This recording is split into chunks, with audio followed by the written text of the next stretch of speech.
क्रांतिज्योती विद्यालय हा एक असा सिनेमा वाटतो जो एंटरटेनमेंटचा मास्क घालून अत्यंत महत्त्वाचे संदेश देत आहे. ट्रेलरची सुरुवात होते एका जुन्या मराठी शाळेत, एका जुन्या गावामध्ये.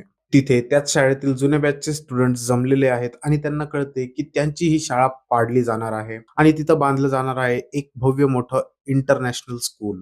कारण डेव्हलपर्सचं असं मत आहे की जितकी पॉश बिल्डिंग तितकं शिक्षण चांगलं. आता या सर्व लोकांचं एकच गोल असतं की आपली शाळा काही करून वाचवायची. आम्ही आमची मराठी शाळा पारू देणार नाही. आणि त्यासाठी हे लोक काय करतात तेच आपल्याला या चित्रपटामध्ये पाहायला मिळणार आहे. आता इंटरनॅशनल स्कूल्स आले तर प्रायमरी लँग्वेज म्हणजेच मुख्य भाषा इंग्लिश, जिथे इतर सगळे विषय इंग्रजीतच असणार आणि मराठी भाषा ही केवळ एक सब्जेक्ट म्हणून शिकवली जाणार. आता महाराष्ट्र सारख्या राज्यामध्ये जिथे मराठी ही मातृभाषा आहे, तिथं ही भाषा फक्त केवळ एक सब्जेक्ट आणि सेकंडरी लँग्वेज म्हणून शिकवली जाईल, हे कितपत योग्य वाटतंय? आणि म्हणूनच आपल्याला आपल्या मराठी भाषेची लाज वाटते, हा इतका शार्प डायलॉग या ट्रेलर मध्ये आहे. आता तुमची बारी, तुम्ही मला सांगा, ट्रेलर तुम्ही पाहिला का? तुम्हाला तो कसा वाटला? कमेंट मध्ये नक्की सांगा. आणि जर तुम्हाला देखील तुमची शाळा, तुमचं मराठी आणि तुमचा पास्ट या ट्रेलरने आठवला असेल तर हा व्हिडिओ नक्की शेअर करा, कारण ही फक्त मूवी नाही, ही आपल्या सगळ्यांची गोष्ट आहे.